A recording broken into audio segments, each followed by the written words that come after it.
একদা বিশ্বনবীর খুবই অভাবে দিন কাটছিল। তিনি রাস্তা দিয়ে যাচ্ছিলেন।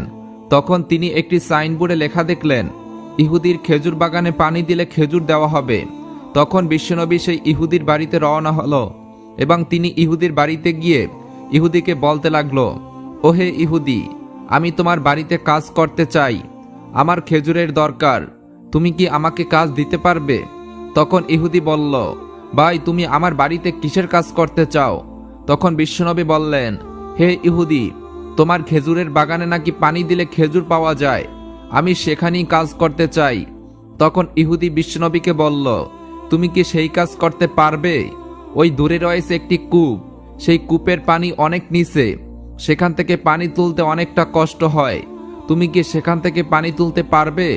তখন বিশ্বনবী বললেন, হ্যাঁ, আমি পারবো, আমার খাবারের দরকার, আমি কাজ করব। তখন সেই ইহুদি চালাকি করে মনে মনে বলতে লাগলো, এই লোকটা তো পানি তুলতে চায়, কিন্তু ওই কূপের পানি তো অনেক নিচে, লোকটি তো পানি তুলতেই পারবে না। তখন ইহুদি মনে মনে চিন্তা করতে লাগলো, এমন একটি বালতি নিয়ে আসলো। সেই বালতিটির রশি ছিল অনেক নরম ও পচা, সেই বালতিটি অনেকদিন ব্যবহার করা হয়নি। তখন বিশ্বনবীকে সেই বালতিটি দেওয়া হয়। এরপর বিশ্বনবী সেই বালতিটি নিয়ে কূপের কাছে যায় এবং বালতিটি রশি ছিল পচা। বিশ্বনবী বালতিটিকে কূপের মধ্যে নিক্ষেপ করলেন, আর তখন রশিটি ছিঁড়ে বালতিটি কূপের ভিতরে পড়ে যায়। দূর থেকে সেই ইহুদি এই দৃশ্যটি লক্ষ্য করে বিশ্বনবীর কাছে চলে আসলো এবং বিশ্বনবীর গাল মোবারকে একটি থাপ্পড় মারল। তখন বিশ্বনবী সেই ইহুদির হাতে চর খাওয়ার পরেও ইহুদিকে কিছুই বলল না। কি মায়ার নবী ছিলেন, কি দয়ার নবী ছিলেন, তিনি আল্লাহর কাছে নালিশও করলেন না। তখন বিশ্বনবী ইহুদিকে লক্ষ্য করে বলল, হে ইহুদি, তুমি আমাকে যে হাত দিয়ে চর মেরেছো, সেই হাতে কি তুমি ব্যথা পেয়েছো?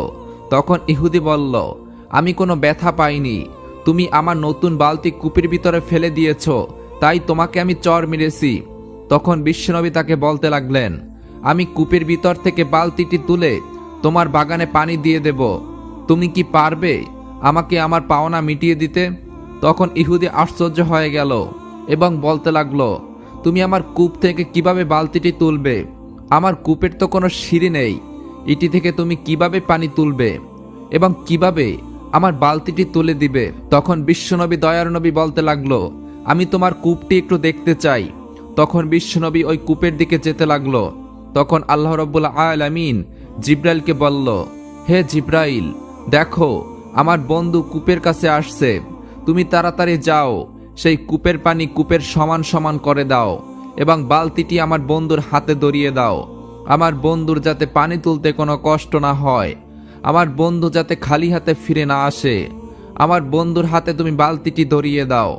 তখন বিশ্বনবী সেই কূপের ভিতরে হাত দেওয়ার সাথে সাথেই বালতিটি তার হাতে চলে আসলো। তখন ইহুদি মনে মনে ভাবতে লাগলো, আমার তো কূপের কোনো তলা নেই, সিঁড়ি নেই, এই লোক কিভাবে বালতিটি তুলতে পারলো? এই লোক কোনো সাধারণ লোক নয়। তখন বিশ্বনবী সেই খেজুর বাগানে পানি দিতে লাগলো। খেজুর বাগানে পানি দেওয়া শেষ হলে সেই ইহুদি ব্যক্তি বিশ্বনবীকে 12টি খেজুর দেয়। সেই খেজুরগুলো নিয়ে বিশ্বনবী বাড়ি ফিরে আসলেন এবং হাসান হোসেনকে খুঁজতে লাগলেন। তখন বিশ্বনবী অনেক খোঁজাখুঁজির পরেও হাসান ও হোসেনকে কিছুতেই খুঁজে পাচ্ছিলেন না। এরপর মরুভূমিতে গিয়ে রাখালদেরকে প্রশ্ন করল, হে রাখালরা, তোমরা কি হাসান এবং হোসেনকে দেখেছো? তোমরা কি দুটো ছোট ছোট বাচ্চাদেরকে দেখেছো? রাখালরা তখন বলল, হ্যাঁ, আমরা 2টি বাচ্চাকে দেখেছি, কিন্তু আমাদের একটা কথা আছে, তোমাকে শুনতে হবে। আমরা 2টি বাচ্চাকে দেখেছি, এই রাস্তা দিয়ে এই মরুভূমির পাহাড়ে গিয়ে ঘুমিয়ে রয়েছে হে মোহাম্মদ, কিন্তু দুঃখের বিষয় এই 2 বাচ্চা যখন ওই রাস্তা দিয়ে গিয়েছে, আমাদের এই উট ও বকরিগুলো ওই বাচ্চা দুটোর দিকে তাকিয়ে তাকিয়ে চোখের পানি ছেড়ে দিয়েছে। ওই বাচ্চা দুটো যতক্ষণ পর্যন্ত ওই পাহাড়ের ভিতরে রয়েছে, ততক্ষণ পর্যন্ত একটি উট ও ঘাস মুখে দেয়নি। এই ব্যাপারটা আমরা বুঝতে চাই। তখন বিশ্বনবী বললেন, ওহে রাখালরা, তোমরা ওই 2জন বাচ্চাকে দেখে সহ্য করতে পেরেছো, জগৎবাসীও সহ্য করতে পেরেছে, কিন্তু ওই পশু পাখিগুলো সহ্য করতে পারেনি। ওই 2জন বাচ্চার মুখে যতক্ষণ পর্যন্ত খাবার যাবে না, ততক্ষণ পর্যন্ত ওই পশু পাখি মুখে খাবার নিবে না।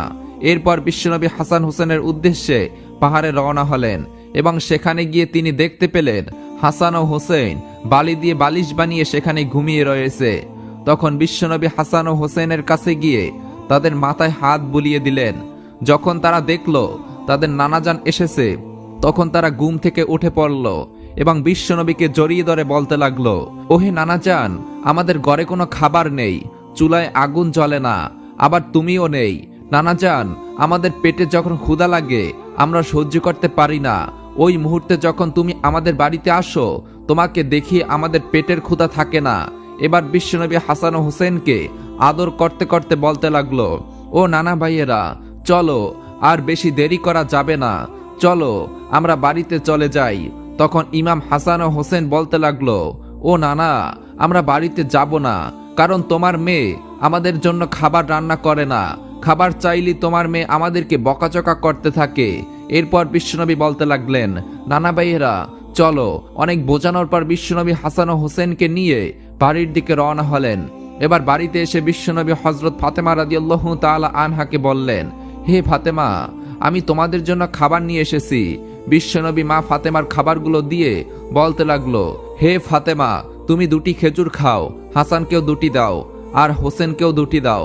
তখন মা ফাতেমা খাবারগুলো হাতে নিয়ে বিশ্বনবীর মুখের দিকে তাকিয়ে কান্না করতে লাগলো এবং বলতে লাগলো, আব্বাজান, তুমি আমাদেরকে যে খাবার দিয়েছো তা আমরা খাবো, কিন্তু আব্বাজান, আমি ফাতেমা জানতে চাই তোমার গালের উপরে কেন 10টি আঙ্গুলের দাগ রয়েছে? আব্বাজান, তোমার গালের উপরে আঙ্গুলের ছাপ কেন? ও আব্বাজান, তোমাকে কে মেরেছে? তখন বিশ্বনবী বললেন, ফাতেমা, তুমি খাবার খাও, এই প্রশ্ন তুমি আমাকে এখন করো না। অন্যদিকে ইহুদি যখন বাসায় গেল, তখন ইহুদির বউ ইহুদিকে প্রশ্ন করল, তুমি কাকে মেরেছো? তুমি কি জানো? তখন সেই ইহুদি বলল, না, আমি তো জানি না, আমি তো মোহাম্মদকে মেরেছি, তাতে কি সমস্যা হয়েছে? তখন ওই ইহুদির স্ত্রী বলতে লাগলো, তুমি যেই লোকটিকে মেরেছো তাকে মারার অপরাধ কি হতে পারে? তুমি কি জানো ওই লোকটি হচ্ছে আখিরি জমানার নবী হযরত মুহাম্মদ সাল্লাল্লাহু আলাইহি ওয়াসাল্লাম। তুমি সেই লোকটির গায়ে হাত তুলেছো। তোমার এই অপরাধকে আমি মানতে পারছি না। তোমার এই হাতটি নষ্ট হয়ে যাবে। তুমি তাড়াতাড়ি যাও আর তার কাছে গিয়ে ক্ষমা চাও, তার কাছ থেকে ক্ষমা নিয়ে আসো, কারণ তুমি তার গায়ে হাত তোলার কারণে তোমার হাত ভালো নাও থাকতে পারে। তখন ইহুদি বলল, হে বিবি, এই লোকটি যদি আখিরি জমানার নবী হয়, এই লোকটি যদি শেষ নবী হয়, ওই নবীকে আমি মেরেছি, এই হাত আমি আর রাখবো না, এই হাত আমি আর রাখতেই চাই না। এরপর ইহুদি আরো বলল, এই বিচার আমি কাউকে দেব না, কোনো রাষ্ট্রপতিকে দেব না, কোনো লোকের কাছে দেব না, আমি আমার বিচার আমি নিজেই করতে চাই। সেই ইহুদি তখন তার স্ত্রীকে বলতে লাগলো, হে আমার বিবি, তুমি তাড়াতাড়ি যাও, আমার জন্য দা নিয়ে আসো, আমার নিজের হাত আমি নিজেই কেটে ফেলবো। তখন সেই ইহুদি নিজের হাত নিজেই কেটে ফেললো। এরপর সেই ইহুদি তার কাটা হাতটি নিয়ে বিশ্বনবীর বাড়িতে রওনা হলেন। ইহুদি একটি সময় গিয়ে বিশ্বনবীর বাড়িতে হাজির হলেন। তখন বাড়ির ভিতর থেকে খবর আসতে লাগলো বিশ্বনবী বাড়িতে নেই, তিনি তার মেয়ে ফাতেমার বাড়িতে গিয়েছেন। তখন বিশ্বনবীর সাথে মা ফাতেমা কথা বলছিলেন। মা ফাতেমা বলতে লাগলো, ও আমার আব্বাজান, যতক্ষণ পর্যন্ত আপনি আমাকে না বলবেন আপনার গালে কে থাপ্পড় মেরেছে, ততক্ষণ পর্যন্ত আমি খাবার খাবো না। হযরত ফাতেমা রাদিয়াল্লাহু তাআলা আনহা আরো বললেন, আব্বাজান, তুমি কি আল্লাহর দরবারে বলতে পারো না যে লোকটি তোমার গায়ে হাত তুলেছে তার বিরুদ্ধে আল্লাহর কাছে বিচার দিতে পারো না? কিন্তু আমি ফাতেমা আজকে আল্লাহর কাছে হাত তুলে বলবো, ওই লোকটি ধ্বংস হোক। তখন বিশ্বনবী বললেন, হে ফাতেমা, মা, আমি তো গজবের নবী না, আমি হচ্ছি রহমতের নবী, আমি তো ক্ষমা করে দেওয়ার নবী, আমি তো প্রতিশোধ নেবার নবী না। তখন বিশ্বনবী আরো বললেন, ফাতেমা, ওরা আমাকে চিনতে পারেনি, আমাকে না চিনেই আমাকে মেরেছে। তখন একটু পরে খবর পাওয়া গেল বাড়ির